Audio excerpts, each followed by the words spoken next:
Good morning and welcome to the Disruptive Speaker Series hosted by SOFWERX alongside USSOCOM's J5 Donovan Strategy and Innovation Group. My name is Lindsay Horst and I'm an event coordinator here at SOFWERX. I would like to thank each of you for joining us and participating today. The purpose of this event is to address the roles that the SOF enterprise as a force multiplier could be responsible for in the emerging Arctic operational environment. While SOF maintains a standard of being able to operate in any conditions anywhere in the world, the Arctic is emerging as a more nuanced and complex theater.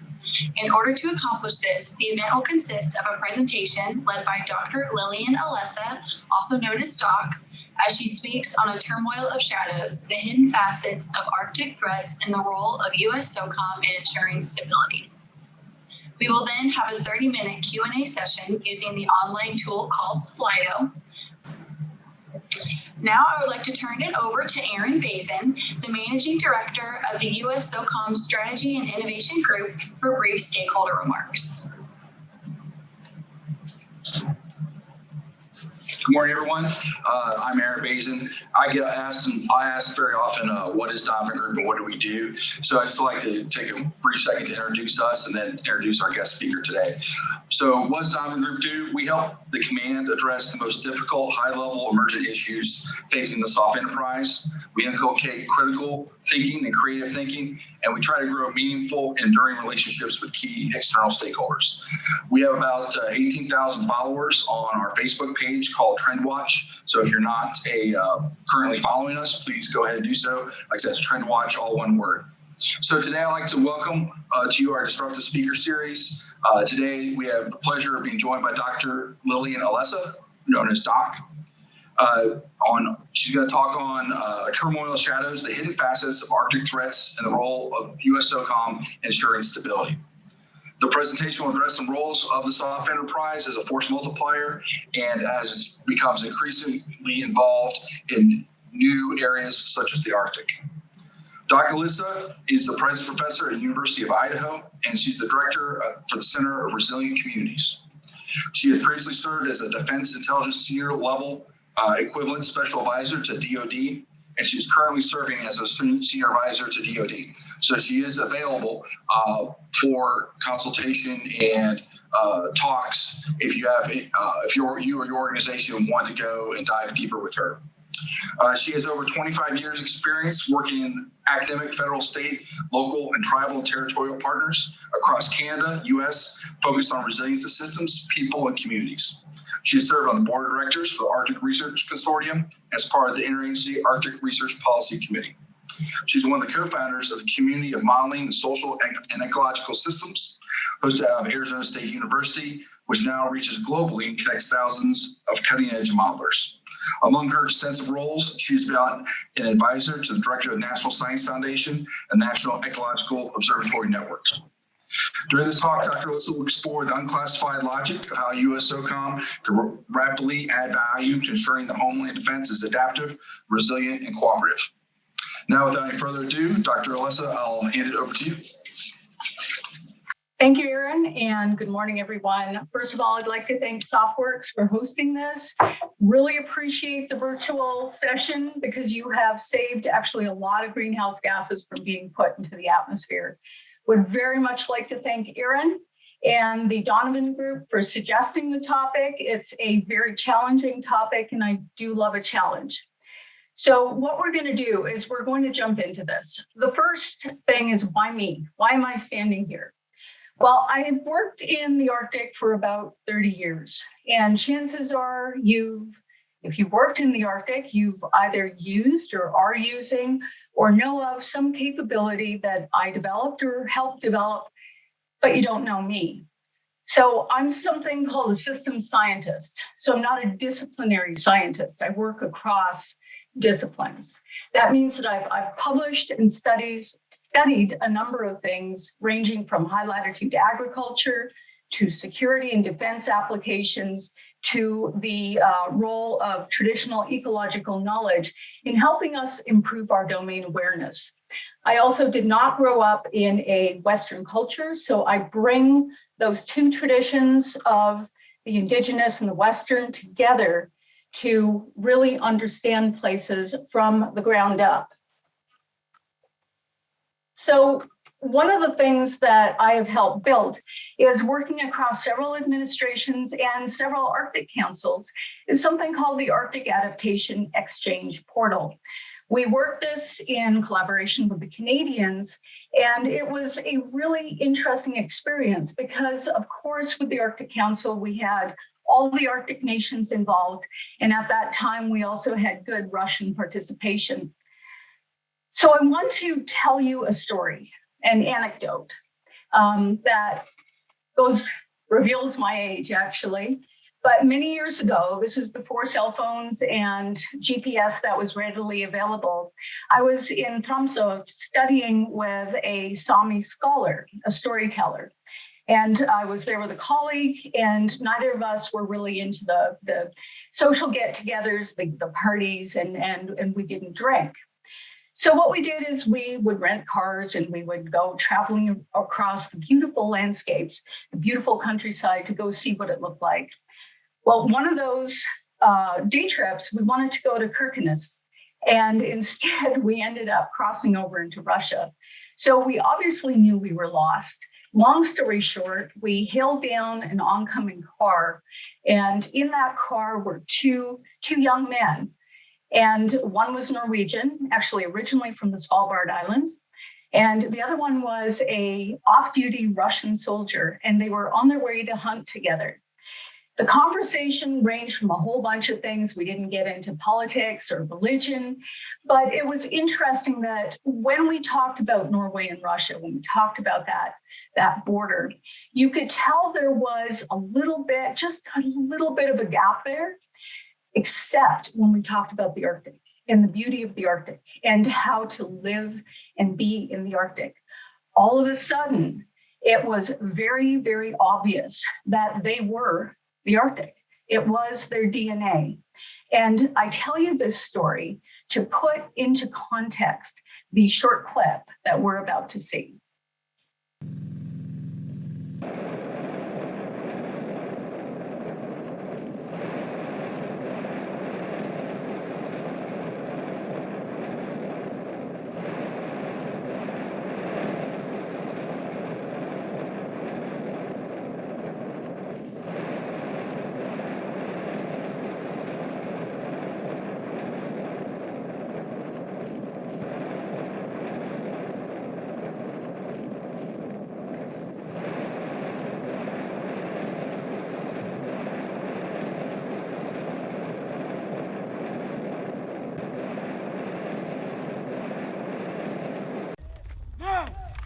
On its northern frontier, Russia is flexing its muscle.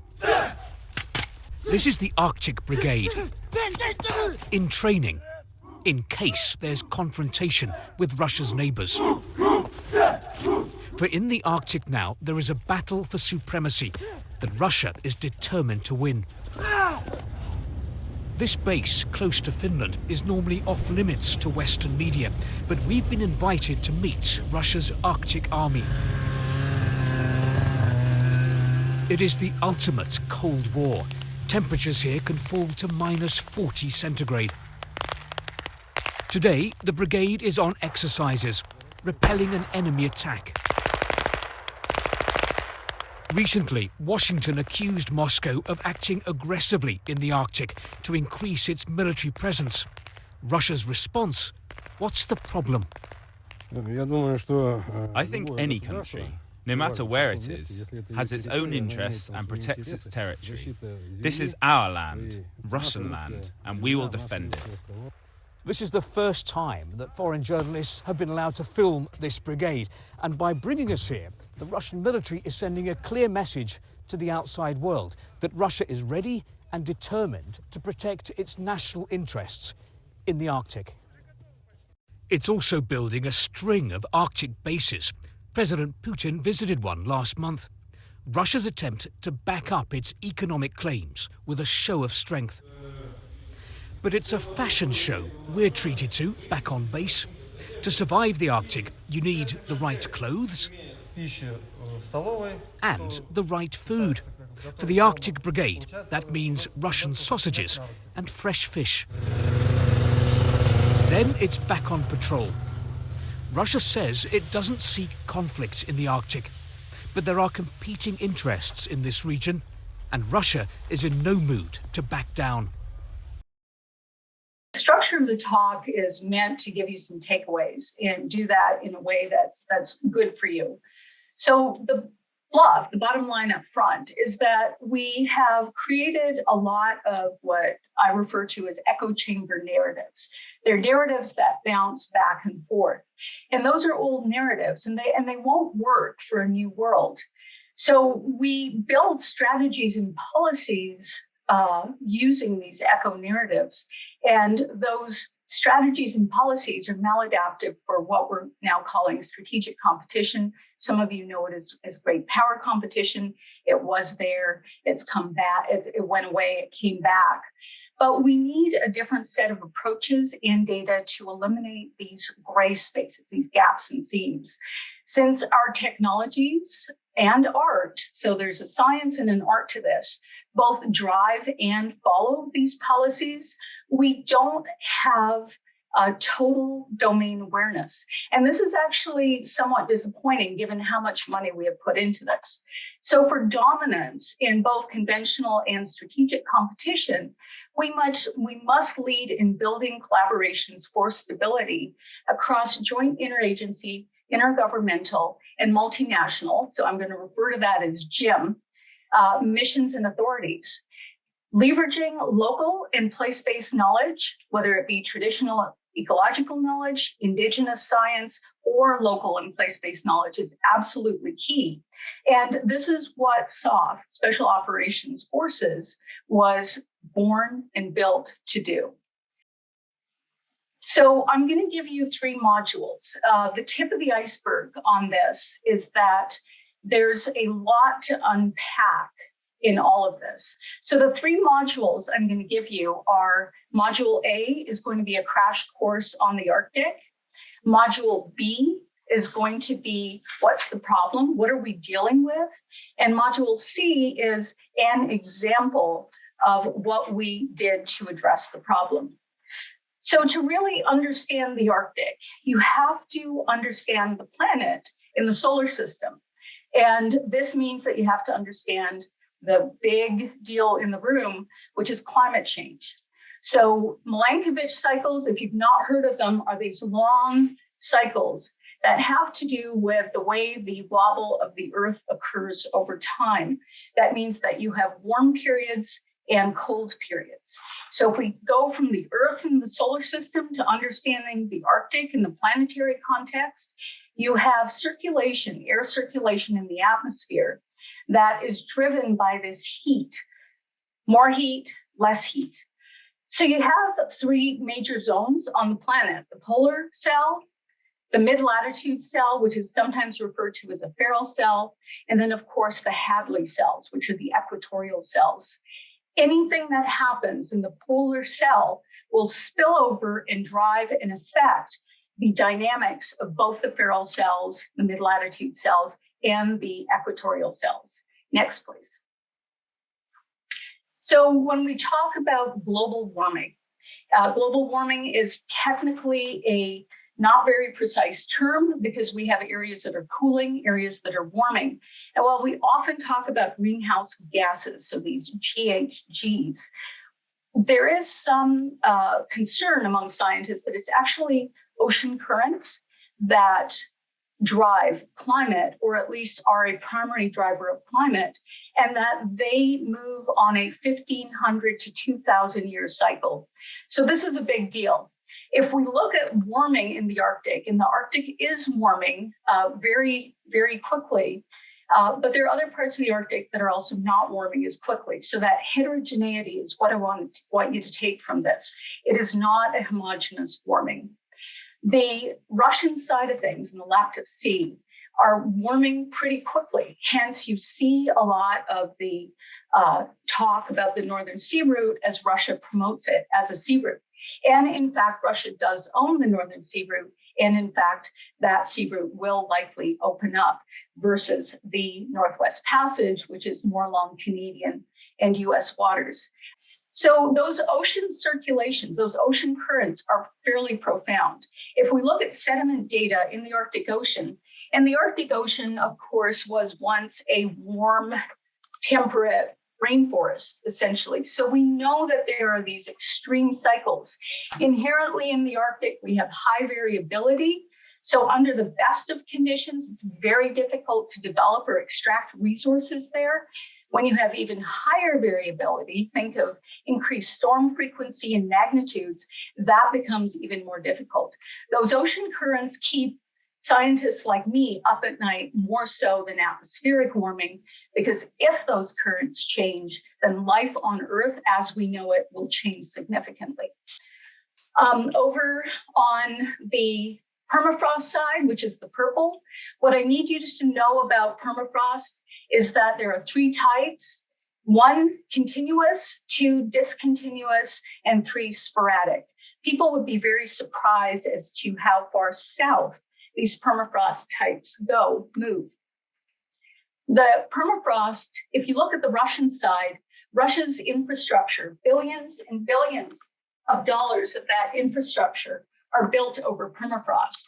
On the US, the Canadian, and the Scandic sides, of course, we have more discontinuous and sporadic permafrost, but overall fewer effects of permafrost thawing and degradation than in Russia. Next slide, please. On the Russian side of things, definitely a wealth of resources to include natural resources as well as logistics resources. So, of course, that northern sea route. Russia has always been an Arctic nation. It has an Arctic identity. Most of its population live under Arctic conditions for significant portions of the year. And then on the Scandic side, also very high resource bases and a very tense relationship with Russia because of that massive area of ownership. And as many of us know, contestation of parts of the Arctic Ocean for the purposes of not only navigation, freedom of navigation, but also for resource availability and extraction. So we're going to put in the link a video that I strongly encourage you to look primarily at the comments. And it goes through what the rest of the world sees when they look at the Arctic and the northern sea route, which is shown in the Arctic shipping routes on the upper right-hand corner. The other fun fact we will get to in a minute is that one of the arguments that's made about the northern sea route and about shipping through the Arctic is that it is more climate friendly. You use less fuel, therefore you put fewer pollutants into the atmosphere.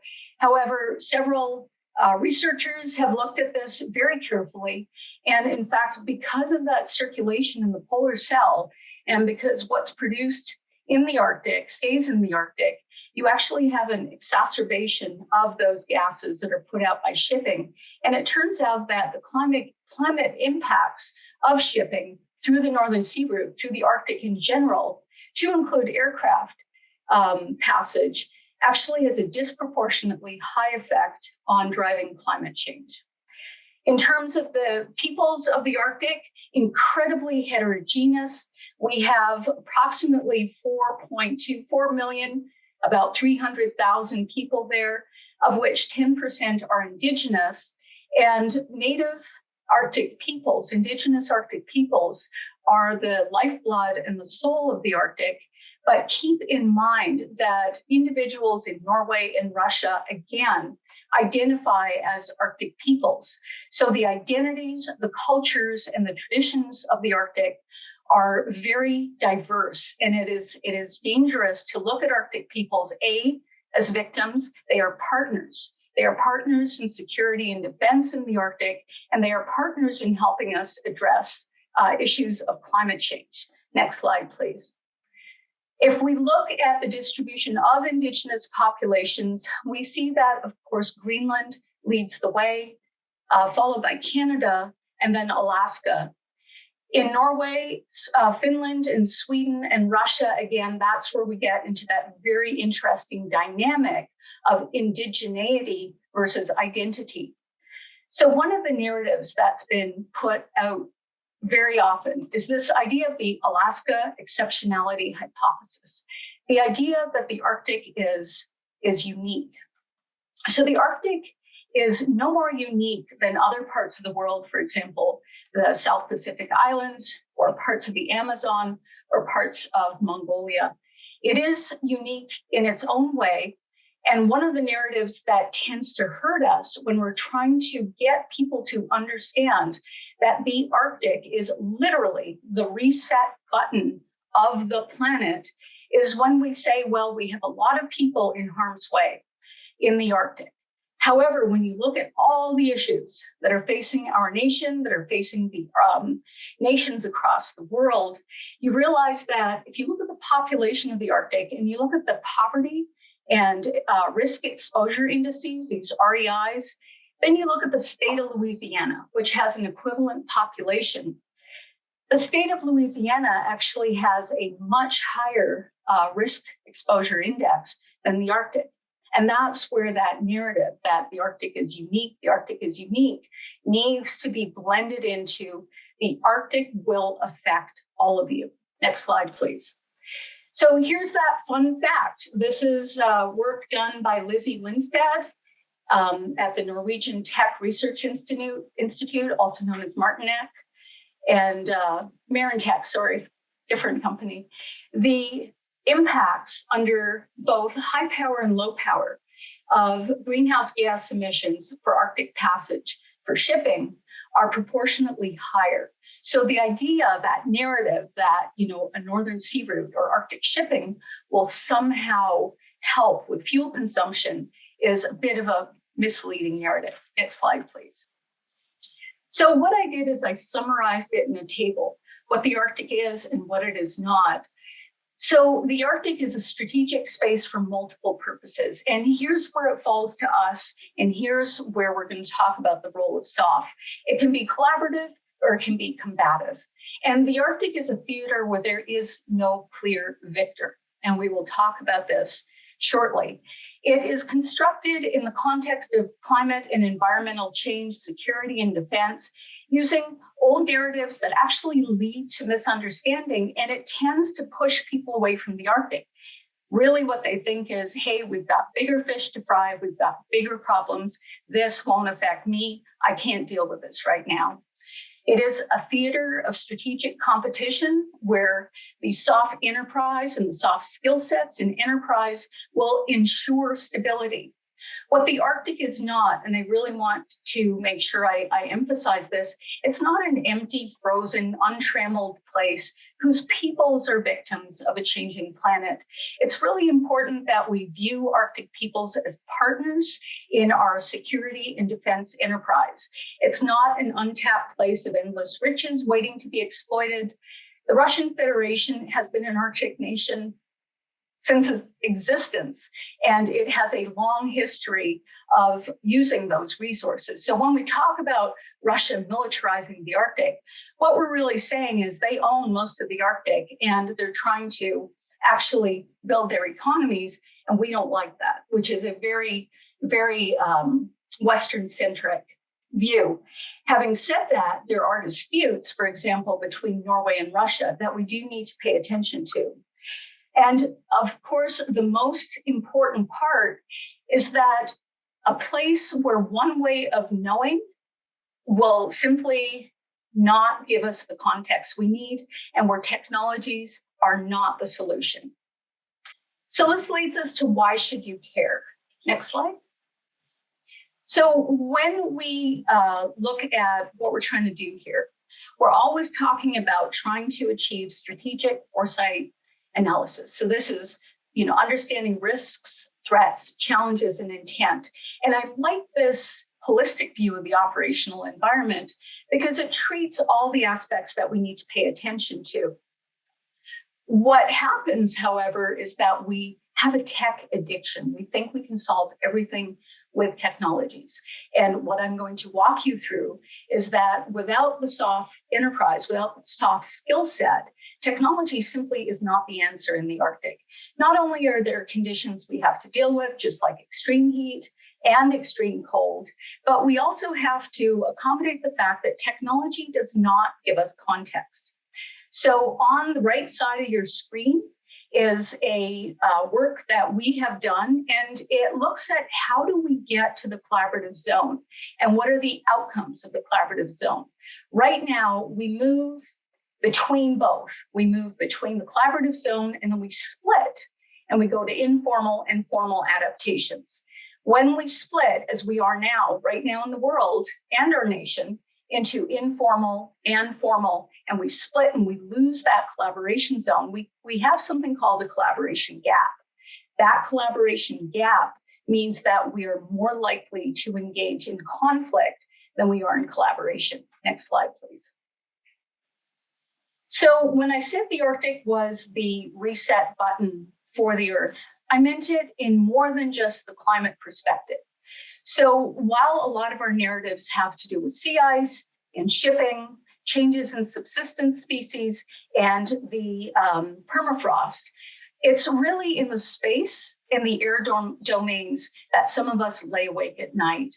And why do we do this? If you look at the way the magnetic field operates on the planet, the Arctic is a particularly significant space for many types of warfares that include use of the geo and the electromagnetic spectrum. Because of the way we communicate in the Arctic, because so much of our domain awareness, I don't care what country you're in, our domain awareness relies on these assets. It matters. And so the Arctic is also a reset button for many of the capabilities, both in security and defense, as well as in civil applications that we care about. There is a saying that small, in the new world that we find ourselves in, small will win against big. And so a small change in the Arctic in some of these spectra can result in a big effect that will affect millions of people. So this brings us to something that people sometimes roll their eyes or laugh at. Quantum warfare is something that is not a game changer in terms of new technologies or new capabilities. It's really about speeding things up or making them more precise. So a lot of technologies are looking at what are the TRLs, the technology readiness levels of these different quantum technologies. Just so for those of you who think quantum computing is going to take over the world, it's unlikely. It will probably be relegated to a number of subroutines unless we can change the laws of physics and stabilize some of the quantum states that are fairly transient.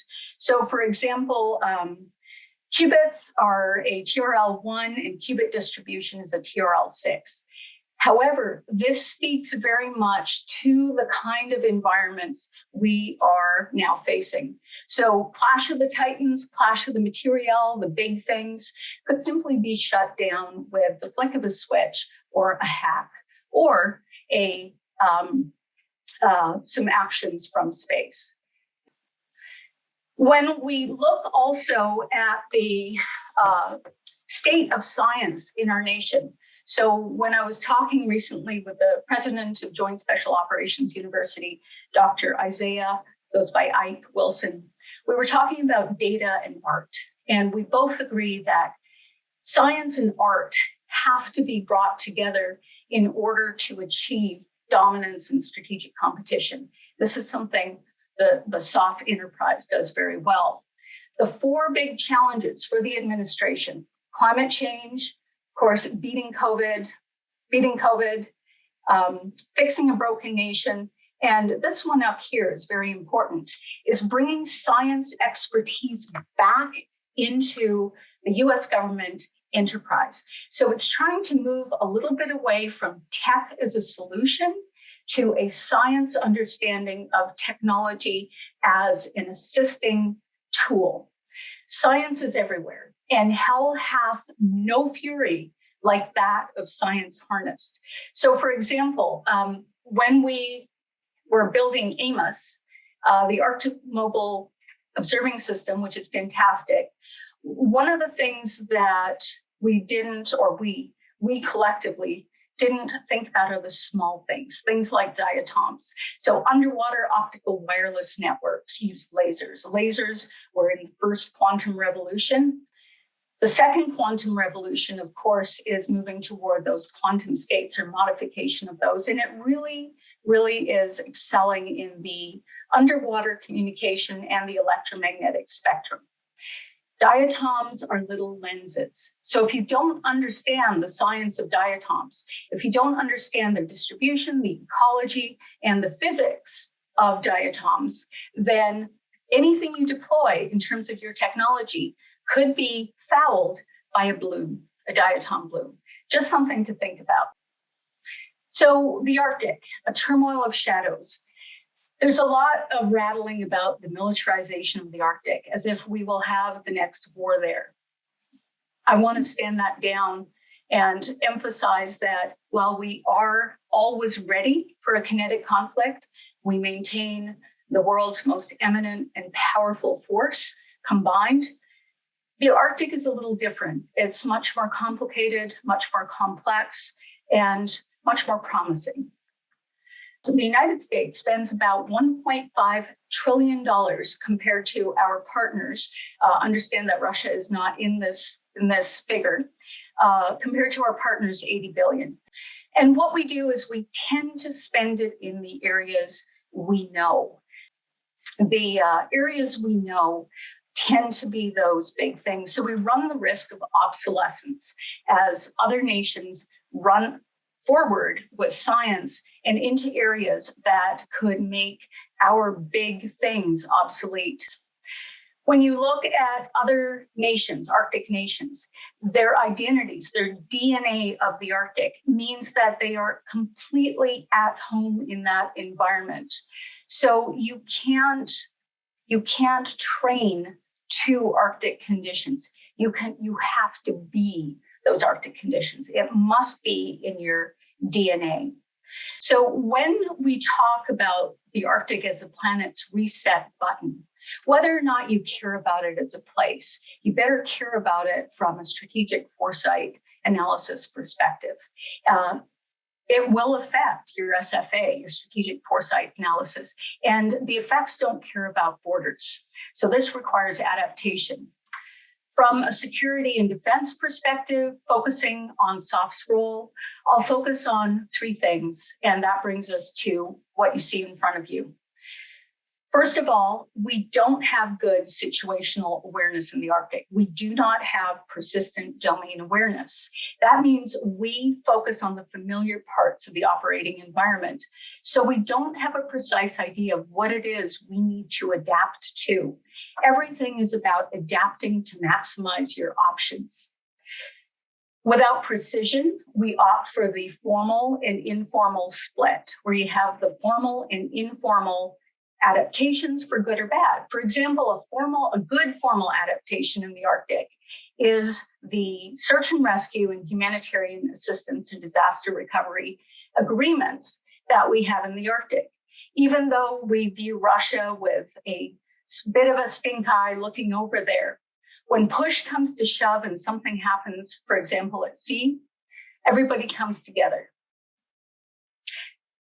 Bad side of moving to those formal and informal is you have programs like the Minerva program that was essentially gutted over the last 4 years, which means we are blind to exactly the kind of surprise that we worry about in the Arctic. This leads to something called the drifting delta problem. And the drifting delta problem is very critical when you're talking not only about strategic foresight analysis, strategic foresight assessment, net assessment, or any kind of very short-term future projections. I understand that we like to forecast way out into the future, but we may not get to the future if we don't understand the next month to year. The drifting delta problem means that when we seek to adapt, if we are using the wrong data, if we are using the wrong information, we set off on a tangent. And if that tangent, that line, we build investments, acquisitions, and material, training, and even cultures around that line. If the problem was vectored inaccurately, or if the problem has changed and it changed part way and we don't change with it, we don't adapt, then we're off on one line while the problem's going off on another line. This is called the drifting delta problem. It plagues much of what we do, and not just us. All nations are plagued by the drifting delta problem because quite often we don't use the right data, the right rule sets to make sure that we are adapting and drifting with the changing world. This results in maladaptive evolution, investments, training, and forecasts. So this just came out. It's very good. It looks at competition, crisis, and conflict. I would argue, and since this is a disruptive speaker series, that there's actually a fourth category. If you can harness the very aspects of science, the very aspects of those subtle social spaces in the Arctic, then in the Arctic, we won't get to conflict because we will simply be turned off. So the idea is that we want to be in that competition space and understand that from a scientific system science perspective, everything on Earth is in competition at any point in time. I am competing with the molecules in this space, and I won. I compete with myself. We compete with others. Plants compete for light and nutrients. Competition is a way of life, just as climate will always change. When we move to crisis, the idea is to de-escalate, but if we do go to conflict, to make sure that we dominate and we can shut down conflict as quickly as possible to minimize any kind of collateral harm, primarily to innocents. In this case, in the Arctic, it may be more of a kill switch. Next slide, please. So where does the Special Operations Command come in? Where does SOF come into this? So one of the things we're talking about is trying to find that collaboration zone, right? To bridge that formal and informal adaptation space. In order to do that, you have to know what it is you're collaborating on and what you're adapting to collectively. So the SOCOM Liaison Network, if you have heard of them, then you understand perhaps what they do, perhaps not. If you have not heard of them, it is a vast network that spans the globe, works with federal, state, tribal, local, territorial, private sector, and academic partners to basically flow information seamlessly so that you have a pulse. We have a pulse on what is going on. The SLN, the SOCOM Liaison Network, has a way of creating tangible, functional networks through which information flows precisely. It's not big, it's not loud, but it is powerful. Working with that SOCOM Liaison Network, that SLN, we were able to bring together 474 individuals across those federal, state, tribal, territorial, local partnerships. And across those partnerships, we were able to develop something called an Arctic Strategic Competition Typology. It's only partially shown here. Next slide, please. And with that, we were able to identify spaces in the Canadian and the US Arctic, working across authorities and missions and knowledge sets. We were able to identify with precision areas where those collaboration zones could be entailed. This was only possible through the SLN. Next slide, please. So strategic competition. Strategic competition is something that we move between gray space warfare, great power competition, the spectrum of war and peace. There are many, many, many names for it. But you have to ask yourself, what kind of strategic competition are we adapting to? If it's bad, so if it's something that threatens our values, our ways of life, our economic livelihoods, then how do we defend it? in all cases, it's a question of what we're adapting to. So in all of this, in the strategic competition, we have the opportunity to engage in good strategic competition and build those partnerships and collaboration. In cases where it is not good competition, then we have to ask ourselves who's playing defense. Before we can answer that question, we have to talk about defense to what? What are we adapting to? There have been many calls to adapt the force, to change the force, to change the way we do peace and war. But this is the only spot where I'll get into philosophy. You have to ask yourself, what is the change we're adapting to? And what is the variability? And what is the rate? That brings us back to the drifting delta problem. I did want to mention that when we did the Arctic typology and identified those spaces where strategic competition was occurring, we did that with the assistance, not with solely through, with the assistance of artificial intelligence, actually genetic algorithms and machine learning. What drove it to the precision was really the people, because that SLN could identify the correct people. When you have the correct people, that is the most powerful thing you can ever have. They are able to point to not only the right data to use, the right art, the right tradecraft, but they also are able to put things in context. And this is where we're going to jump into context as a requirement for adaptation.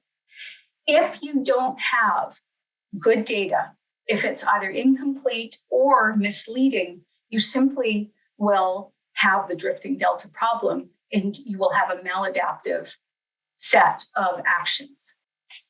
When we look at the absolute thousands and thousands of pages talking about the Arctic, we are perpetually admiring the problem. We speculate, we opine, you throw a stick and you will hit an Arctic forum or an Arctic discussion. But the ultimate goal really in the Arctic is to maximize our options.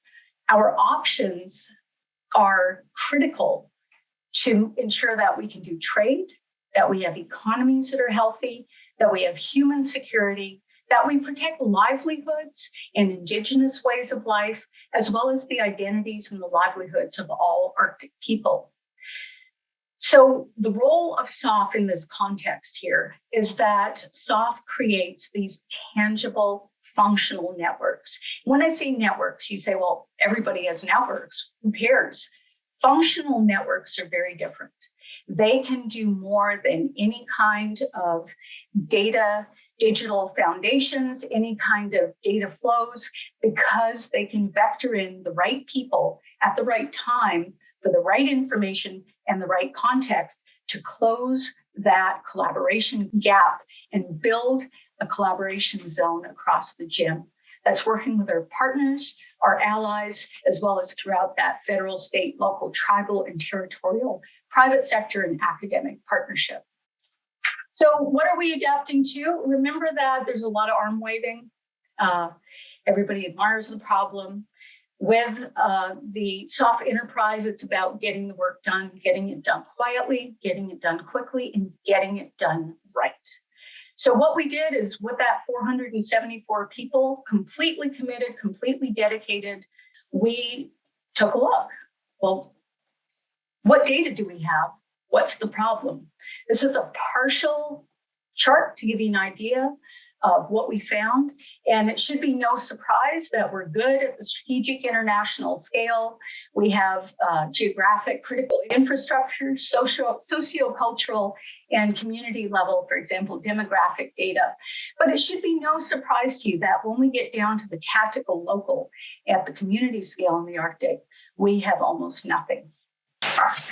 This brings us to something very critical and something many of us have held for our entire careers is the first off truth is that humans are more important than hardware. We say this all the time and we always default to looking for a tech solution. the magic red button, whether it be AI, ML, whether it be material, whether it be a device that can make our lives easier. Nothing will work in the Arctic if you don't put the humans first. And if you don't put the humans first with the local place-based knowledge, you won't have the context you need. Technology is absolutely necessary to assist that, but humans are always at the core. It is ironic that almost every failures assessment we have done for a number of things fall to some kind of human element. I have built observing networks for about 20 years, and I have built and deployed them throughout the world. They are everything from environmental observing networks to human security observing networks. And in 2016, in recognition of the need for this in the Arctic, the White House, in partnership with the National Science Foundation, enabled something called Eyes North. And Eyes North is looking at the role of Indigenous science and local knowledge in integrated observing systems for security and defense adaptation, primarily focusing on changes in the operating environment and how do we adapt to those changes at the local tactical level, and in a way that ensures if our technology fails, we always have a capability in the Arctic. For those of you who are interested, we did this through the Arctic Domain Awareness Center, and we ran it in one of the operations, Chinook. We have an after action report. And the bluff on this is that there is a deep technology behind this, a very deep technology. So very sophisticated technology that underlies this. But at the heart of it are the people, and the people who bring context to the Arctic. So this is really, really important in the Arctic. In any scenario, small will win against big. We may not get to conflict. We may simply be turned off, but you can't turn off the humans. And so these observing networks rely on a set of technologies that run in very austere environments, going back to old school, being able to relay information in a timely manner, whether it be for search and rescue, humanitarian assistance, security considerations, or defense. So this has now come full circle. It's come back where we are in the process of looking at whether or not an Alaska Native Community Auxiliary Force can be stood up.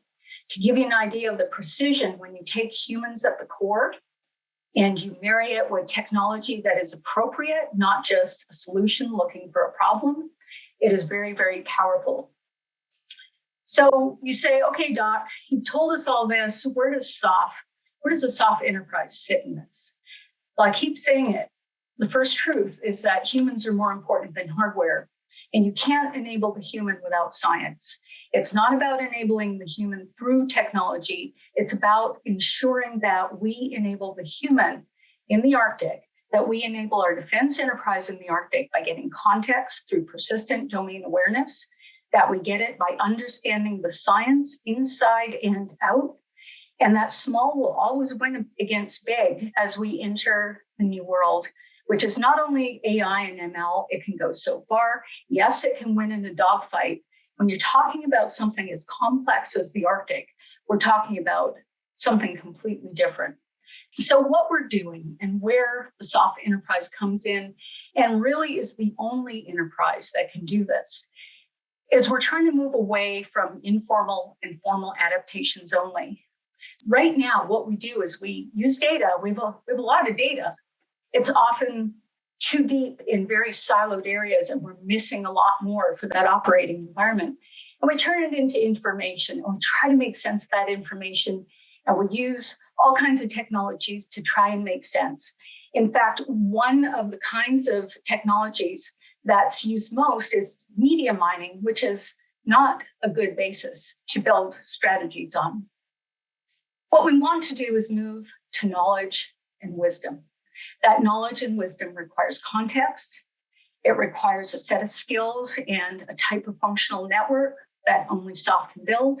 It requires working with communities in situ, viewing them as partners in the security and defense enterprise, not as victims of anything, but as partners.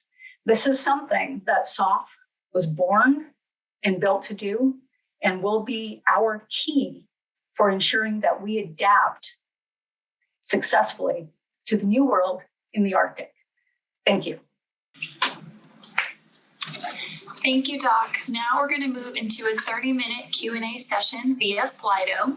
Please enter any questions you have for Doc, and we strongly encourage you to identify yourself when asking questions. And so, Doc, I'm going to highlight the question for you, and I can read it aloud for you. Okay. So the first question that we have is, thank you for your excellent presentation today. What data/metrics and news sources do you track to best maintain Arctic situational awareness? Okay, I'm going to answer that, and perhaps you may not like the answer. And just so you know, we missed an iceberg slide, and I may get that put back up. But what we're going to talk about today is really the tip of the iceberg. There's a lot under the surface, the role of SOF in the Arctic that obviously we're not going to talk about on this channel. In terms of the media sources and news sources, I'm going to give one caution. If I am your adversary, the one thing I will do is I will mess with your media. I will mess with all kinds of things. So here are the media sources people use. CrowdTangle, Foxlight, a number of analytical tools that are put out for social media, perfect breeding ground for misinformation. Journalism articles, so whether you're using major media outlets or local papers in the Arctic, which are probably your best source, they're all going to have a bias. And if I'm your adversary, and I mean, we do it, everybody does it to each other, I'm going to bias those a bit more, feed something a little more. So what I suggest is if you want to use media, you can use Primer, you can use a number of off-the-shelf tools.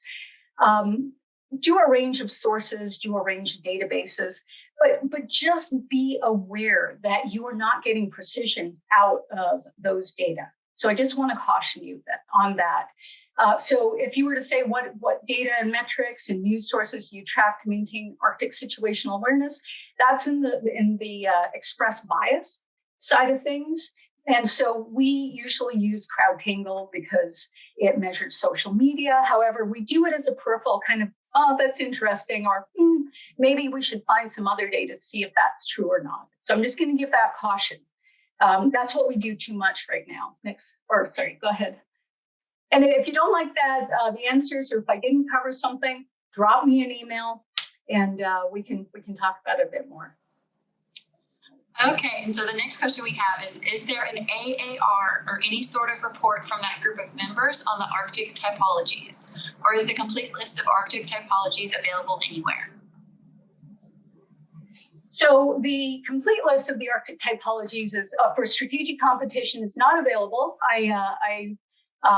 You guys are sort of the special viewers of that as part of it. It is not available currently. That's something we're working on because we're ensuring that when it is finally done, that it is 100% watertight. And I should add that the chart you saw, the map you saw, the data on there are open source. We use AI and ML to assist, but really we use the context. So we use the people to really guide that. And the data provenance there is 100%. There is no doubt about those data. Next question. Okay, so our next question is, what is the biggest takeaway the SOF community should take as its next step right now? Posture, build networks, or build understanding? So this is from Deke. I have to put my glasses on. It's a good question. So the next step that we need to do is we really need to sit down and talk to our SOF education entities. So this would be working with the Joint Special Operations University to really look at what is the problem. So in that drifting delta slide, I had one of our our futures projection slide. And that's something that I've done a lot of work on, is how do you forecast futures? So Deke is correct in that the first thing we need to do is build those networks. And I will pound that it is critical that we look at local place-based knowledge. We understand how we work there. We work through entities that are currently in Alaska for such a purpose. For example, the Arctic Domain Awareness Center. And those networks can't just be willy-nilly. They just can't be everybody.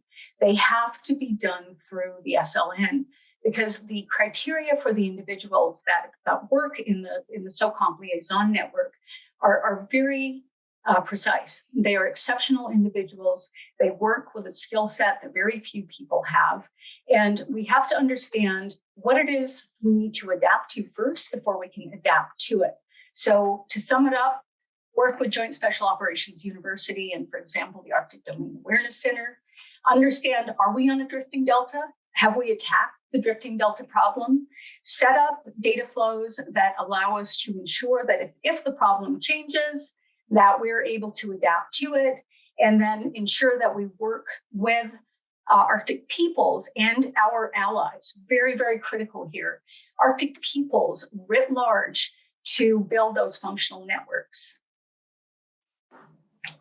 Okay, and our next question is, should we consider adopting an anti-access aerial denial A2AD approach in the Arctic versus continuing the paradigm of ISR and rapid response defense capabilities? I think that's probably from David. So David, if I'm sorry, I'm giving away my age here, but I also have the wrong glasses. It's quite early here. I don't think we're at the stage where we can do an A2AD. I don't think we're at that stage. In fact, there is no provocation or reason for that stage at this point. I think that we need to stick with our C4ISR or ISR and really ensure that we have an understanding of where our fatal vulnerabilities are and where we can enhance the capabilities we already have, and really that we work across the Arctic nations in a partnership to build those alliances. Nobody will win in the Arctic. I can guarantee that. Next question, please. Okay, so the next question is, are there any technologies that are needed to improve SOF's ability to build its networks and situational awareness in the Arctic? Yes. So there are technologies that are needed to improve SOF's ability in the Arctic.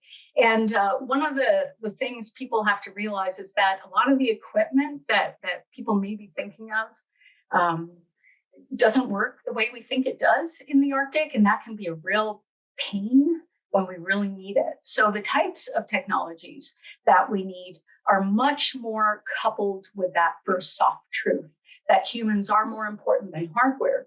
So it's understanding what the humans need to be able to ensure that we have this persistent, undeniable capability at all times. In winter, so for example, a lot of people always deal with the terrors of ice and darkness.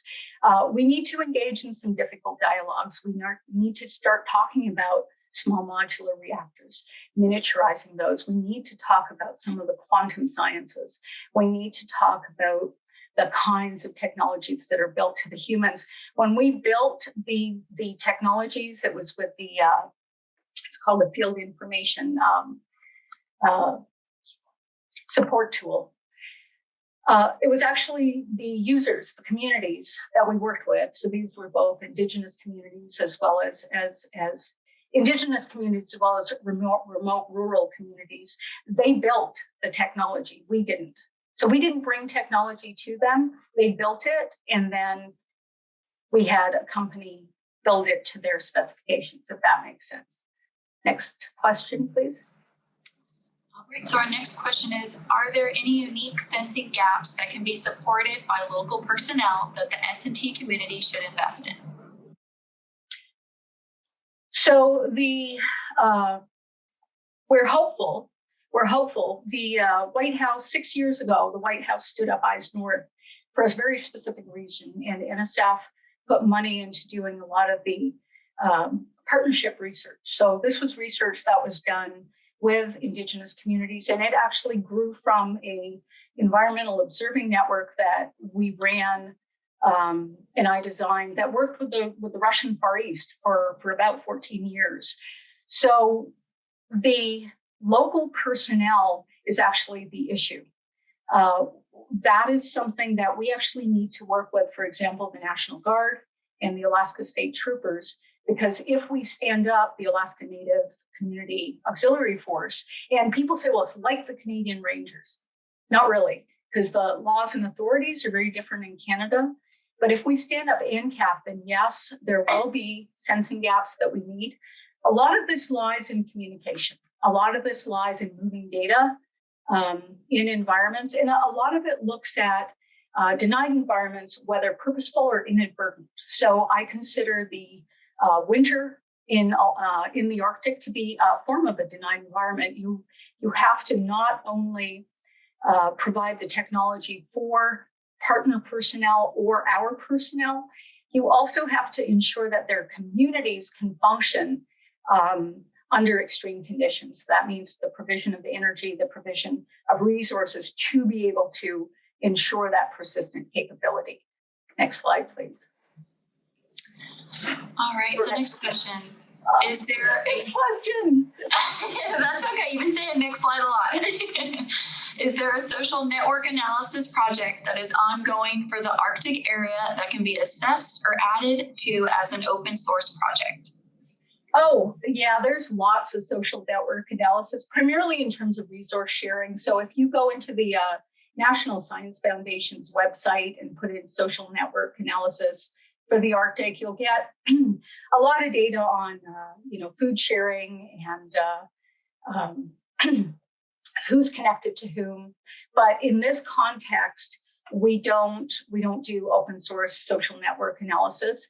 One of the things that growing up where I did and how I did, that sometimes gets a bit frustrating is when primarily remote rural communities or communities that are designated victims, or particularly Indigenous communities, are studied, or that there are, trying to understand their social relationships. For some of us, it's a little too much like it's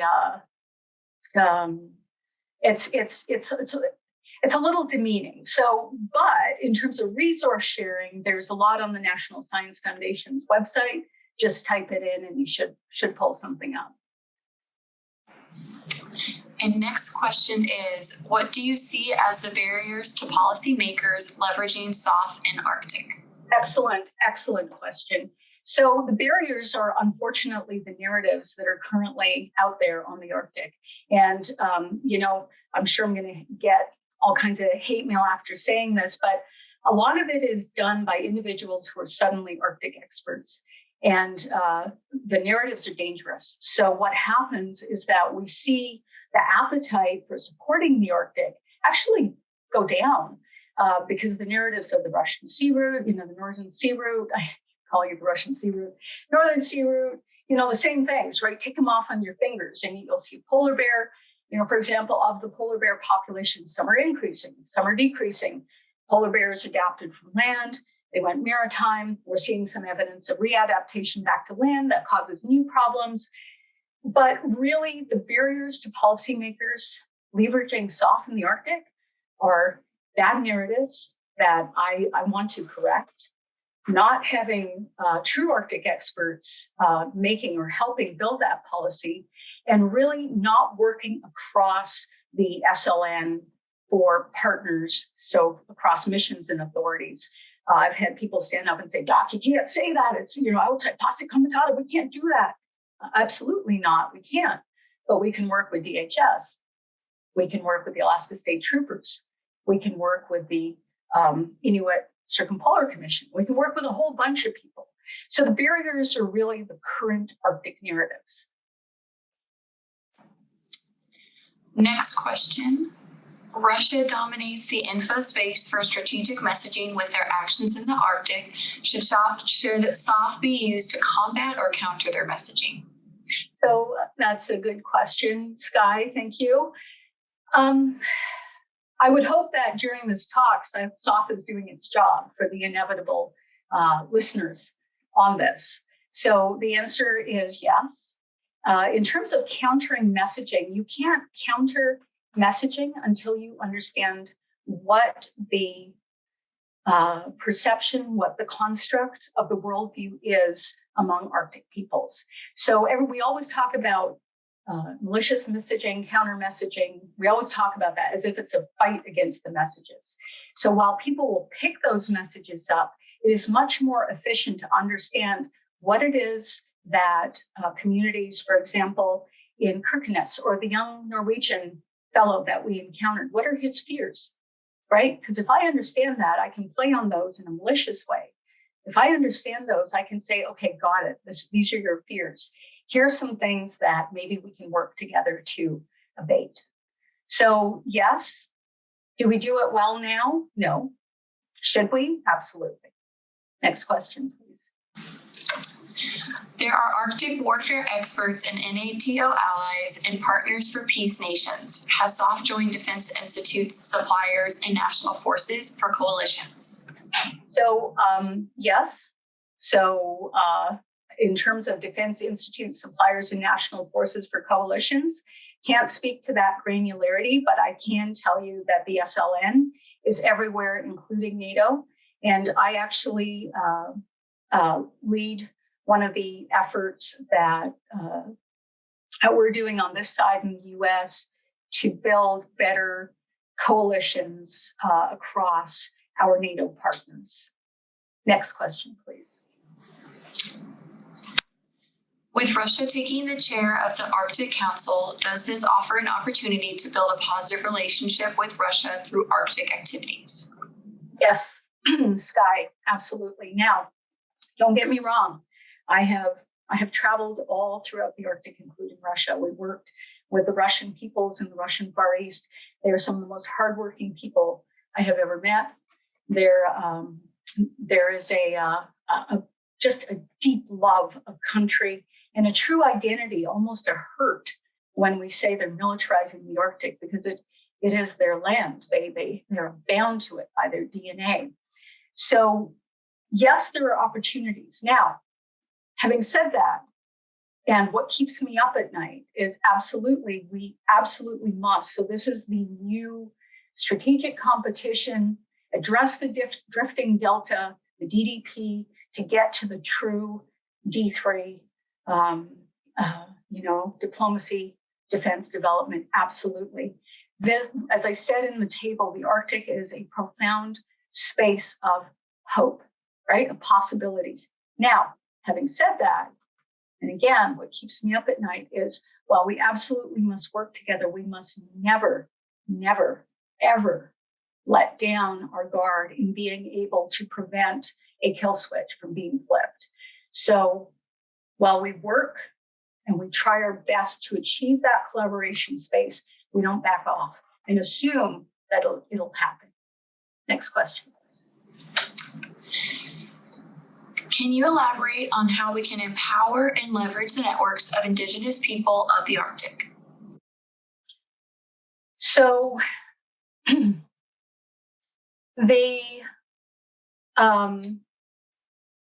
so let's stand down that word empower. Let's talk about partner. How do we partner with not only Indigenous peoples of the Arctic? Be aware that of those 4 million people, right, 10% are Indigenous. And in Canada and the US, that's what we're dealing with, right? And these are not victims. These are educated, powerful, astute business people who know science, who know the territory, who know the world. It's really about partnering. They don't need empowering. They need partnerships and they need inclusion in what we're trying to do. And so how we do that is really what is currently proposed, which is the NCAP. And the reason that's proposed is because it is not just, hey, will you do this for us? It's sitting down and saying, how do we do this together? How do we become partners in a security and defense enterprise? And how does that security extend to human security, to, for example, transnational organized crime? How does it extend to fighting crime, to ensuring human security, to ensuring there's a dialogue and communication? Right now, just speaking on the US side, decisions are made in DC about Alaska's ability to develop its resources, not in Alaska. So it's about those partnerships, it's understanding. We have all these narratives competing with each other, and a lot of those narratives are they lead to misunderstanding. So next question. Like I say, anything I don't answer right away, just drop me an email. I'm in the global. Okay, so this next question I can actually answer. So the question is, this is being recorded. Where will the recording be located so that we may rewatch it? And the link to the Zoom recording will be available on the webpage when it is made available to us. And the exact link to that webpage is events.softworks.org/DSS Arctic. And the next question after that is, what is the need, if any, for other strategic USG intelligence resources to be aligned with the Arctic security response that you were highlighting? Dawn, hi, thanks for joining. I'm glad you could make it. For those of you who don't know Don, he has a very long and awarded career in the intelligence community.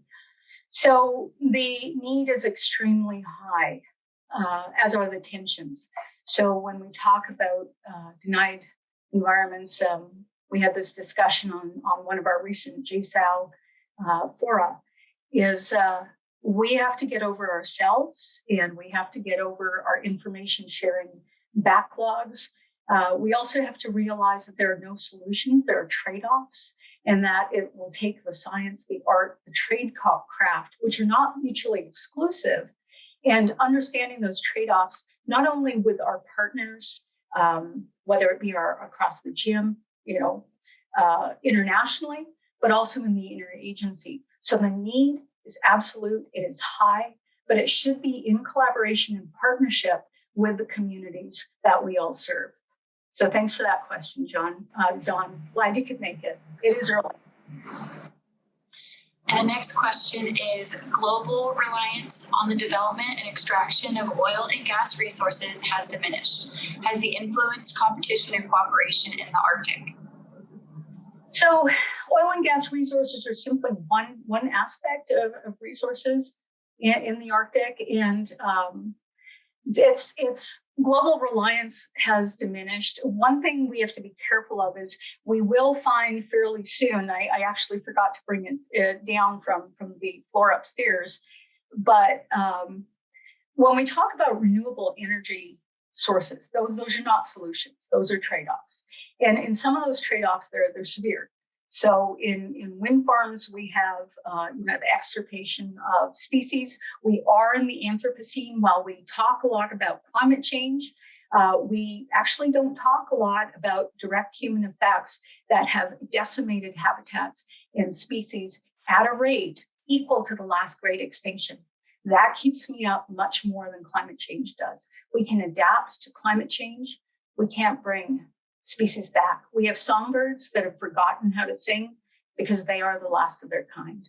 So in terms of the development and extraction of oil and gas resources, though that goes like this. So it is not an absolute. It is not the way it is now. So with the recent denial to the state of Alaska to develop its resources, it's not just fuel for consumption. It's a lot of other materials, but there are also a lot of other resources that even our renewable energy technologies will rely on. So I don't think it has influenced competition and cooperation in the Arctic, because if you look at SFA, strategic forecast assessments, you have essentially risk threat and something in intent. Sorry, spacing on that right now. And you have to look at the intent. So as Russia builds out its infrastructure, it may include oil and gas, but it's very multi-purpose. So it'll include a number of other resources. And if oil and gas comes back, they'll be able to move that too. So I think it has influenced it a little bit, but not very much. I think the influencers that we see are actually much more subtle and much more complex. Next question, please. As the pole shifts and climate changes, are natural resource claims static in the Arctic? Is SR useful in predicting pole movement into unclassified NR? Into unclaimed northern regions? Is that the... So the pole are now, so this is kind of a funny one. So I'm actually gonna put on my system science hat in this one. So there are two poles, right? There's a geographic pole, there's a magnetic pole, and then there's a geological pole. So there are two poles, that was three. Anyhow, so as climate changes, our natural resources claim static in the Arctic. Is ISR useful in predicting pole movement into unclaimed natural resources? This is a difficult one to answer because I'm not sure what's being asked. It probably has some very interesting information to unpack in it. For those of you who aren't familiar with this, the magnetic north is skittered. It's a scientific term. It is basically moved toward Russian waters. And we actually give Canada a hard time. I originally came from Canada. So we say, come on, Canada, you couldn't even hold on to magnetic north. So that pole does affect how we operate in the Arctic. Whether it will affect claims to natural resources, I doubt it. But that's more of a scientific assessment than it is an absolute. Next question, please. Could you elaborate how you are identifying the attributes SOF leverages to Arctic collaboration, competition, crisis management, or conflict engagement? Okay. So the attributes that SOF leverages to Arctic collaboration, the contribution is essentially that the way the SOF enterprise and the SOF skill set builds networks is that they build highly functional networks, which means that the way we build networks is we build networks to acquire resources. And those are different kinds of networks. Those are associative networks, or sometimes they're exploitive networks.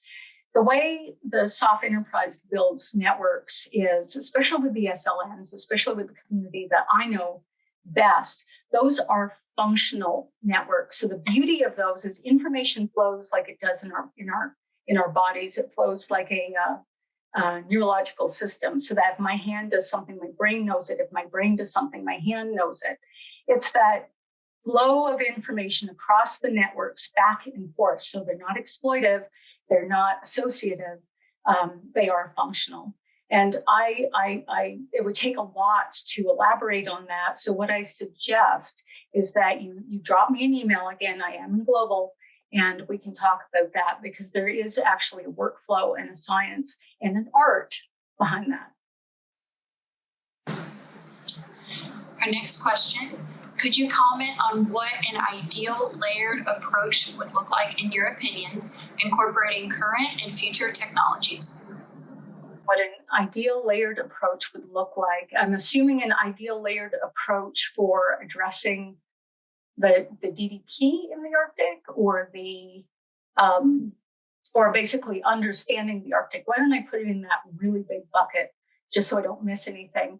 The ideal layered approach starts with those functional networks, because we often do things here centrally, and then we push it out to some kind of theater or AOR.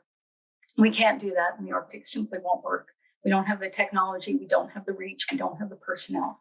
It just doesn't work. What we do have are allies, partners, and the context using local place-based knowledge. So a layered approach there starts with the people and those functional networks. With those functional networks, that starts vectoring in what technologies do we currently have. So remember that slide I put where we literally did this massive assessment. What data do we have in hand right now? Well, we identified 5 big buckets of data, 5 big buckets where we need data. That means we need technologies to acquire those data. And we need the networks to be able to apply the technologies to acquire those data. So layered approach goes functional networks, assessment, from assessment, understanding what we need, what we don't have, always setting up at that point, always setting up something to track the DDP. I cannot emphasize how if you do not address the drifting delta problem, you're going to go on a maladaptive pathway. Next slide, please. Next slide. Sorry, guys. So it's to what extent can commercial weather satellites and climate change monitoring technologies be leveraged by SOF for ISR in the Arctic? It's a good question, and we actually just tackled this past winter, actually. And ironically, it was over Christmas, and ironically, it was because we really needed it. So not very well, actually, not very well. So our commercial weather and climate change monitoring technologies, especially in the space domain, they work to a certain level. And in fact, this is a beautiful thing about that give and take. So a lot of the indigenous communities use those satellites to function, whether it be for subsistence hunting or whether it be to figure out, should I or shouldn't I travel from one community to another? Should I get on the plane? Should I not? So it's fairly limited. If you drop me a line, I can tell you a very graphic story of when we needed some of these the most, and we simply didn't have them. It didn't end great, and you can't just retask. Everybody's like, I watched a movie and we retasked a satellite, and it doesn't work that way. So right now, not very well. They work very well for some things and not very well for others. Next question. Russia challenges sovereignty of Svalbard Island as well as expeditions in Baltic countries bordering the Arctic. How do you perceive reactions? How do I perceive reactions of Russia or of those countries? I'll interpret that a little bit. So yes, Russia challenges sovereignty of lots of places, actually, and that's one of the ethical paradoxes we run into. So when I said that these are some of the most hardworking people, these people love their country, they will also do anything to execute their intent, anything. And that is something that turns us into an ethical paradox, right? So the Svalbard Islands, of course, you all know about the treaty. Expired, I can't remember, 1920 or 1940. And the second largest population there are Russians. So you often see Norwegians and Russians who are bilingual, who understand both cultures. However, as an ally, the reactions by the Norwegians are, of course, going to be negative, because it is as if it would be like Canada coming down and saying, oh, we're going to take Idaho. Do you mind? Well, yeah, we do. So the reactions are going to be difficult. Absolutely understandable from the Scandic nations. That's not great to have that. It's an encroachment.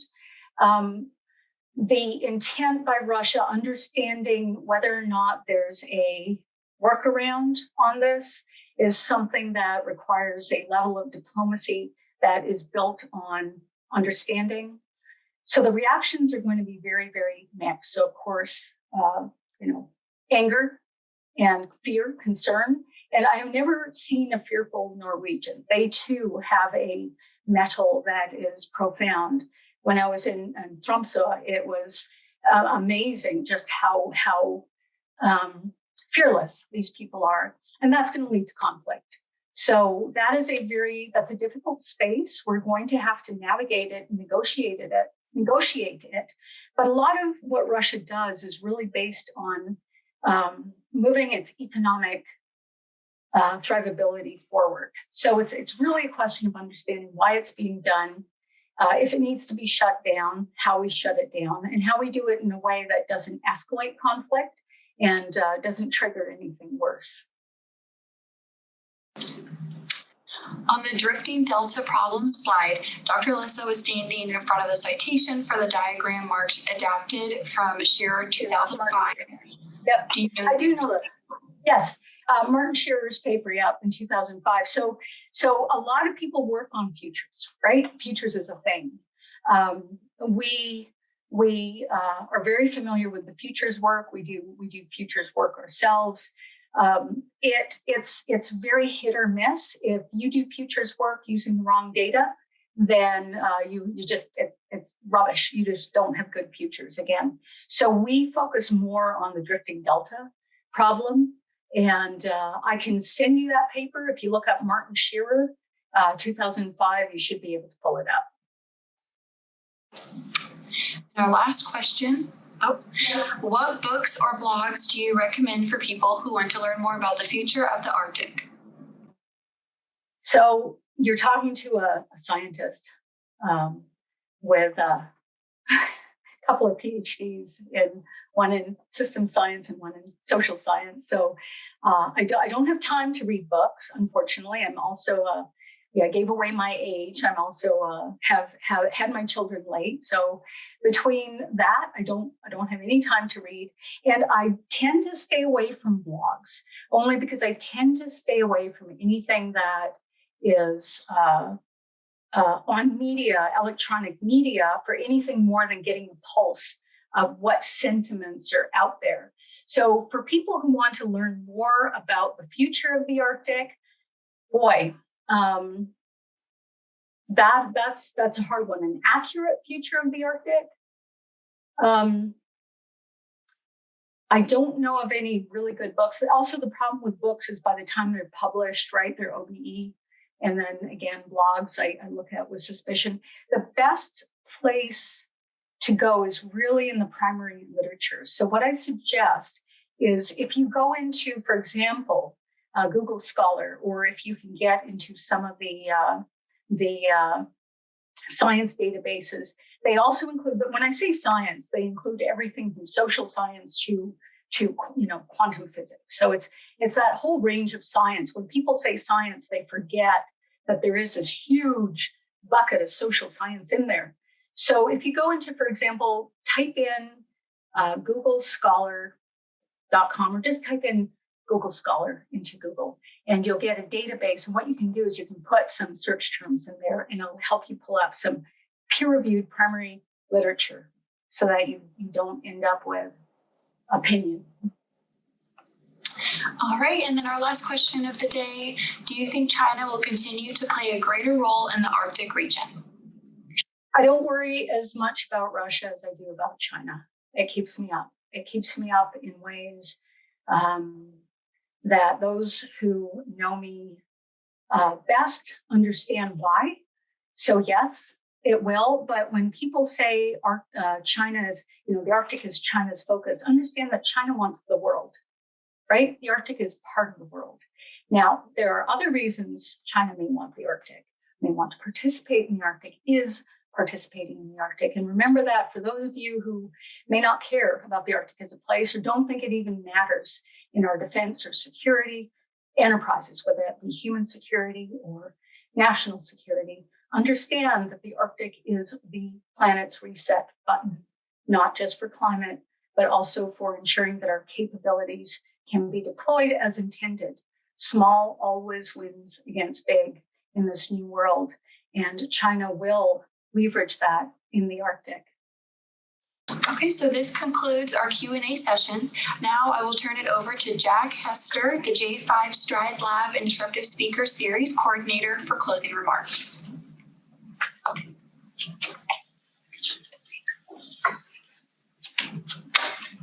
Dr. Bazin,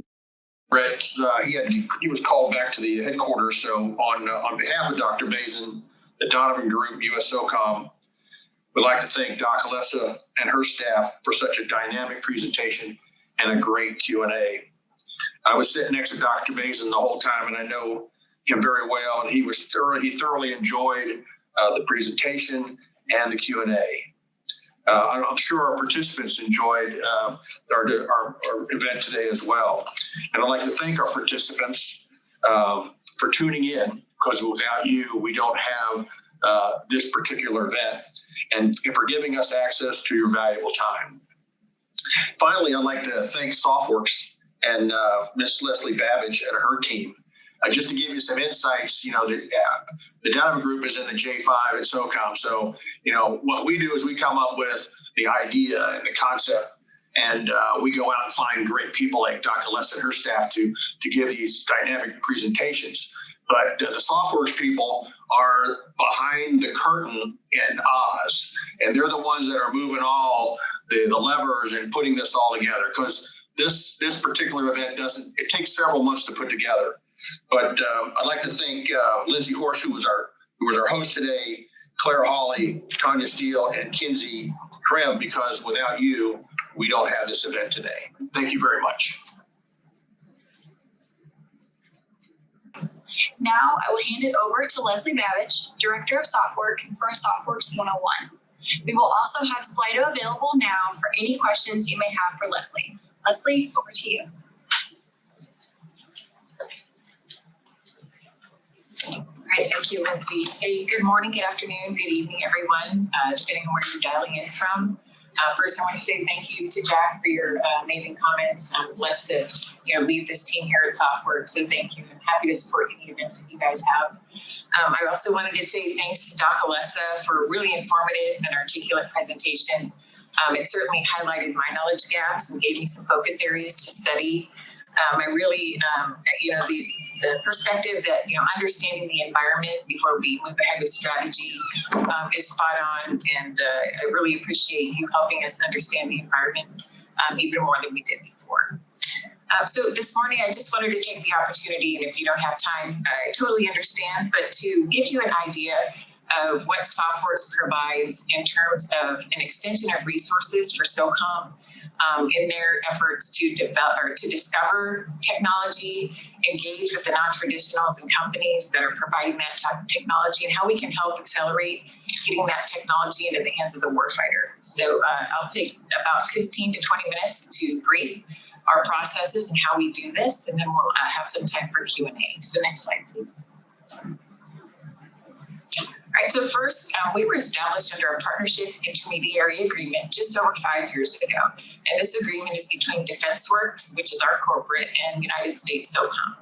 And the reason this was established is because government realized that the pace of R&D in terms of speed and scale, the amount of dollars being invested on the commercial side was outpacing the government. And so we had to find a way to leverage that technology. Second, it was recognized that doing business with government was difficult at best. And so any way that government can lower the barriers to entry, both in terms of accessing and being able to engage and talk with government stakeholders, as well as better understanding contracting processes and maybe leveraging more flexible contracting process, was also part of the bridging strategy. In addition to SOFWERX, DefenseWorks also has several other hubs, and they're partnered with various different government partners. We've got one at Doolittle Institute, and that's partnered with Air Force Research Lab Munitions Directorate up at Edmond. Arctic Works is partnered with the Army Engineering Research and Development Center in Vicksburg, Mississippi. NPS Works is partnered with Naval Postgraduate School, and really great opportunity to leverage folks that do those graduate level studies to figure out how to solve those tough problems. We also have the Cyber Fusion Innovation Center, and they're partnered with Army Cyber out of Fort Gordon. And then MGM Works is partnered with Air University in Montgomery, Alabama. And there's actually a new pilot innovation hub with Department of Homeland Security that was just stood up a couple of weeks ago. So the great thing about this ecosystem is we can leverage what we learn during our engagement, discovery, and share that with the other hubs and vice versa. So who do we engage with, and why is this so important? We're really trying to reach out to those non-traditional entities that are not used to doing business with government. So our big tent philosophy includes the folks you see below.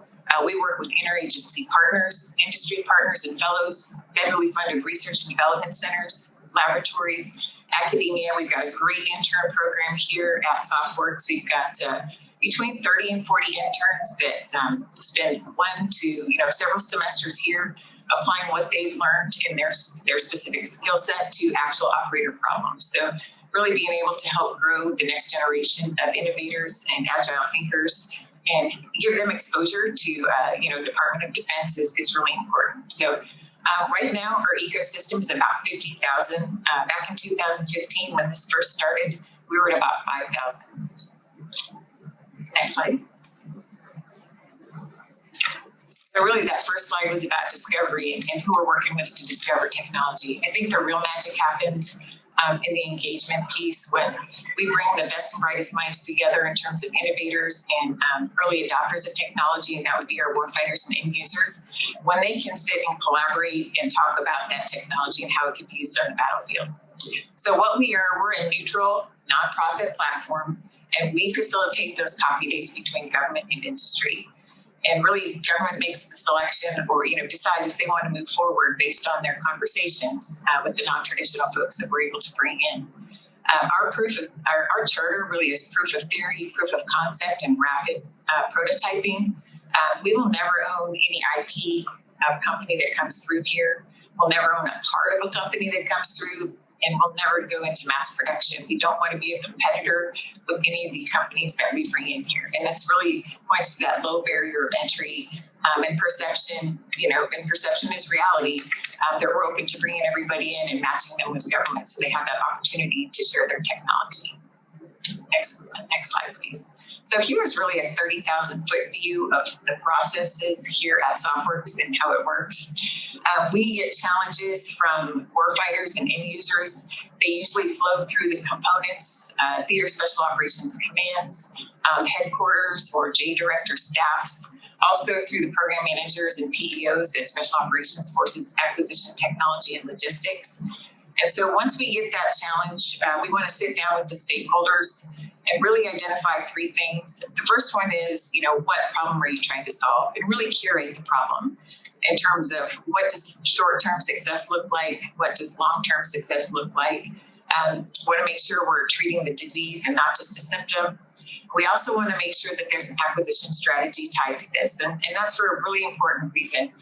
We don't want to do innovation theater. And what that is tasking our ecosystem to provide WADs and white papers over and over again without that opportunity to do business with the government at the end of the day, because that's really what they're looking for, right? They're about profit and loss, and making a living. So we want to make sure there's an opportunity there.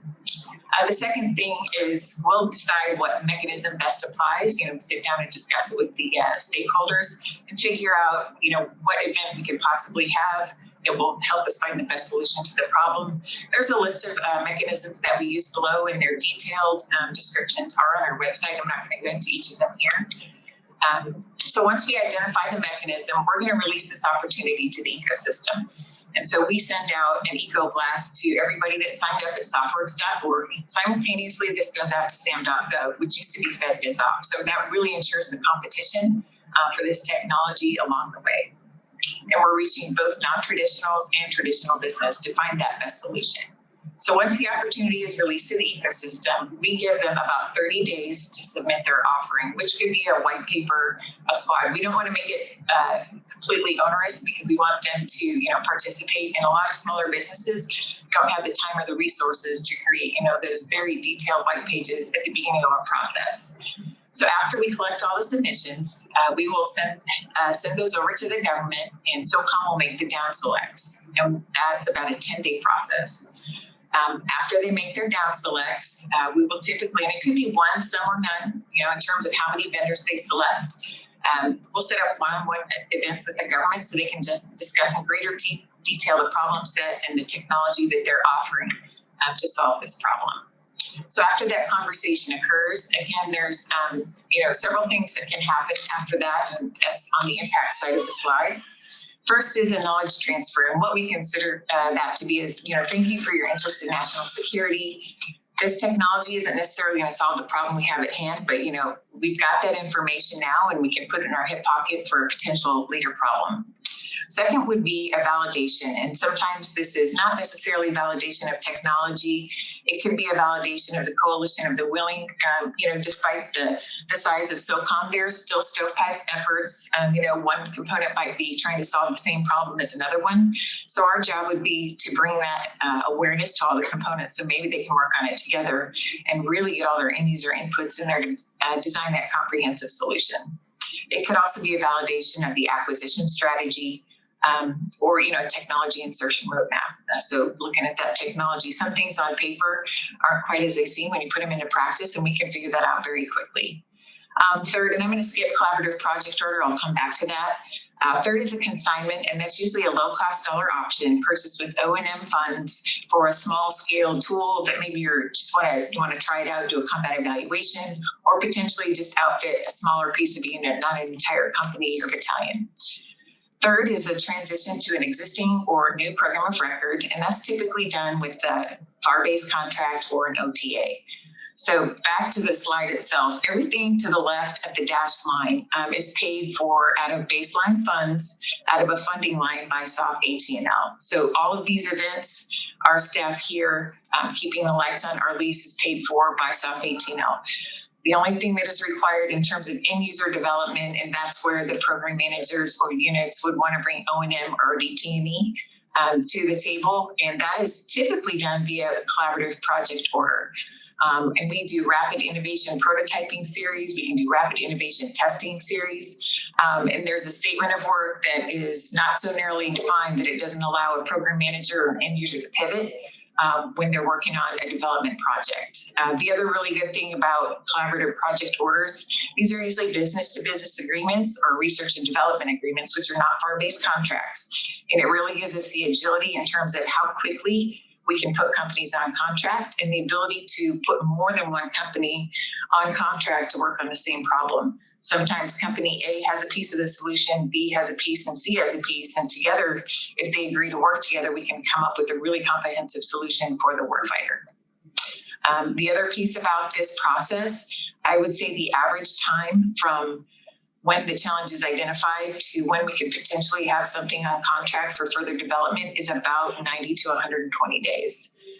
And some of the collaborative project orders, we're looking at technologies maybe with the TRL, technology readiness level 3 or 4. And what we want to do is do some R&D so we can get that to a 6+ and get it into the hands of the warfighters so they can test it out. So next slide. A couple of lessons that we've learned here, and I'll speak to a couple of bullets on the left, but mostly, you can't force adoption. Sometimes the best idea doesn't win, and that's for a couple of reasons. Sometimes, we're resource constrained. You can't always buy the best technology. So that has to be part of the realization when you come with your acquisition strategy. And second, sometimes there's actually not a requirement for the tech that comes through here. We've had a couple examples of that too. So we put those in our hip pocket as well. The requirement might pop up later, and then we can reach back out to those folks and see where they're at with their technology. I think the most that I take from this slide is 2 points. One, what we're really trying to do is bring the innovators and early adopters together, to come up with those right ideas and put that technology into application. But we also have to realize that not everybody falls into that category in terms of adapting to technology. I think you could use the iPhone as an example. The innovators, obviously, they created it. The early adopters were spending the night on the sidewalk for that very first version that was coming out. I would say the early majority probably waited till the reviews came out, maybe a couple months down the road, and then they bought that first version. The late majority, they might not have bought an iPhone until maybe 3 or 4.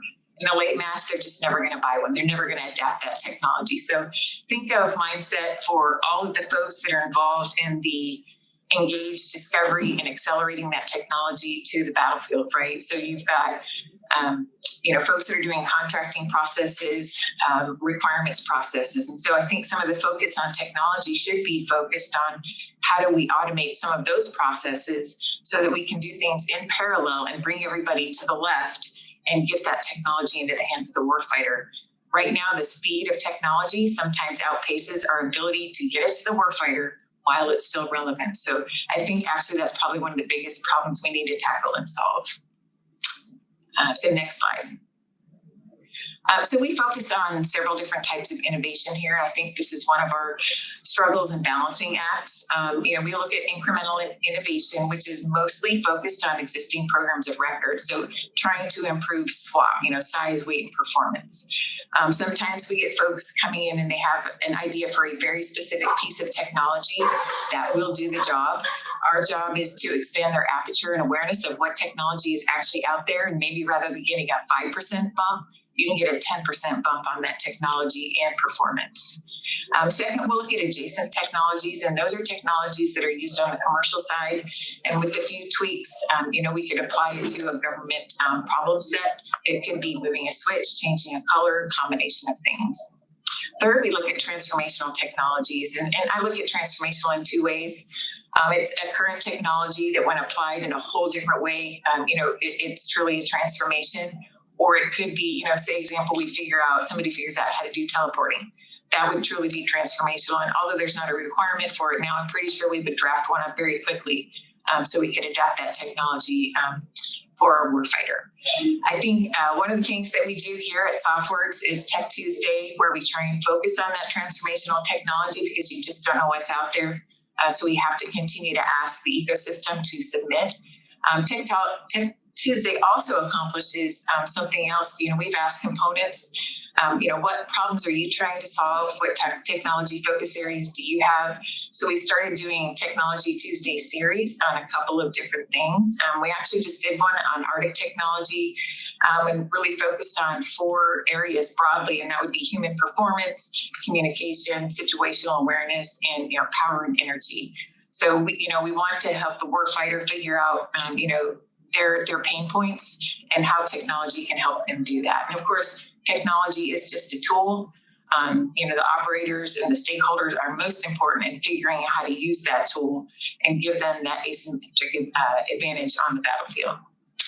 The last thing is, we look at risk assessment slightly different, I would say, than the typical, warfighter risk assessment, where it's, most likely to occur, most dangerous. We also look at payoff. And if there's an opportunity for this technology to give us a high payoff and asymmetric advantage, but it's high risk, we want to take a look at that because we can do that here more cheaply and quickly than once it gets incorporated into a program of record down the road. So really it's about failing fast and then being able to make, support decision-making for program managers, PEOs, and the warfighter. We're also trying to get this technology into the hands of the warfighter quickly. Again, technology can outpace our processes, and we don't want it to be OBE before we get them an opportunity to use it. So, fast is good for us. Next slide. Again, I'll just recap, how we're different. We use the non-FAR business methodologies and processes, which allows us to be very agile and to be able to pivot when we're looking at technology. If it doesn't work, we can stop the contract and we can start working with somebody else, all under SOCOM guidance. Our ecosystem, our outreach, I think, has proven pretty successful. 86% of our submissions come from the non-traditional ecosystem that I showed on the first slide versus the 14% that come from SAM.gov. And typically, you're looking at your DoD primes and other bigger businesses that have really figured out how to do the FAR-based contracting with the government. Again, I just want to foot stomp. We are neutral, and really our job is to facilitate the discovery of technology. We do a lot of market and industry research for events and for the Tech Tuesdays, and we're happy to share that research with you guys. We just are recently we're going to do a Tech Tuesday on AI and ML, and it's such a broad topic. And this is in support of ASOC. And so we're going to look at corporate processes, personnel. We're also going to look at the warfighting capabilities for AI and ML. And we're binning those out so they can take a look at it and down select. Now, we realize a lot of other components could use that technology as well. So if you want to see it, let us know. It's government-only partners can review it. And then let us know if there's some technologies or companies you'd like to talk to them about, or if there's any gaps in your definition of AI ML that you would like us to take a look at. And again, we're really easy to get to. We're in Ybor City, you're in Tampa. On the street, you can walk in, put your name in the iPad, and we can give you a tour of the facility. It makes it very easy and non-intimidating for people that haven't done business before with the government to just meet in a neutral location. Sometimes it's tough to get into McDill, especially with COVID, and even tougher to get in the building. So this is just an easy way to create that first engagement, and then you can decide whether you want to move forward with them or not. And I believe I already talked about, why SOFWERX, quick wins. We want to get it to them quickly, to the warfighter and the end user. We can't fail fast on the technology. We've got a great chief technology officer here, and he will look at things on paper and he's like, yeah, not so sure. Let's bring him in and see if that technology actually proves out. Again, we can help program managers and PEOs and warfighters refine and inform the requirements for the technology that they're looking for, and we're very flexible. So that concludes my briefing, other than going to the last slide. So if you want to join the ecosystem, this is how you would do it. So I'm happy to answer questions now. So let's see, the first one is, what technologies is SOFWERX focusing on now that SOF could leverage in the Arctic? So again, broadly, we looked at, human performance, because cold obviously, makes it in performance times for operators shorter, a lot tougher. So, things that will, keep you warm, things that will support your body structure and allow your energy and human, you can do the mission a little bit longer, a little bit farther with the support of these technologies. We've also looked at communications technologies, because in those latitudes up by the poles, it's a lot different than you would find, where we're working right now, Southwest Asia, Philippines, etc., Africa. We've also looked at situational awareness, because, ISR capabilities are going to be slightly different than what we're using now. And then we've also looked at energy and power. A lot of operators are carrying around packs and packs of batteries. So any way we can take a look at technologies and alleviate that load is what we're looking for. We've also worked with other parts of services. We've reached out to Eisenman Spark, and they're up at Eisenman Air Force Base, and been sharing technologies with them, as trying to get their feedback on what they would like to see. I think if you would like, John, if you would like to see more details, and if you are a government, we can give you access to the submissions that were given to us by our offers. Some of it is proprietary, so we do only show it to government partners. But if you want to reach out to us, you can email me at leslie.babich@softworks.org, and we'll see what we can do for you. And what do strategies look like for reaching out to companies that would potentially be relevant but may not have SOFWERX on their radar yet? If you know of any, please have them join the ecosystem at softworks.org. We, do track a lot of companies on LinkedIn, and when we're researching for Tech Tuesday or events, we don't just reach out to the current ecosystem. We have our interns and our staff here do additional research to see what other companies may have popped up since the last time we researched that topic applicable. We also run LinkedIn. I have companies reach out to me all the time, and we'll set up a briefing so they understand what SOFWERX does, and kind of give them some information.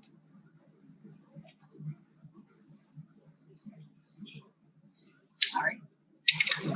And if there's no more questions, again, I just want to thank Dr. Alessa for your presentation. It was great to listen to you, and appreciate everybody that's out in the audience and for taking the extra time to listen to me and learn about SOFWERX. And I hope you guys have all a really great day. And again, thanks to the staff here for making this all possible.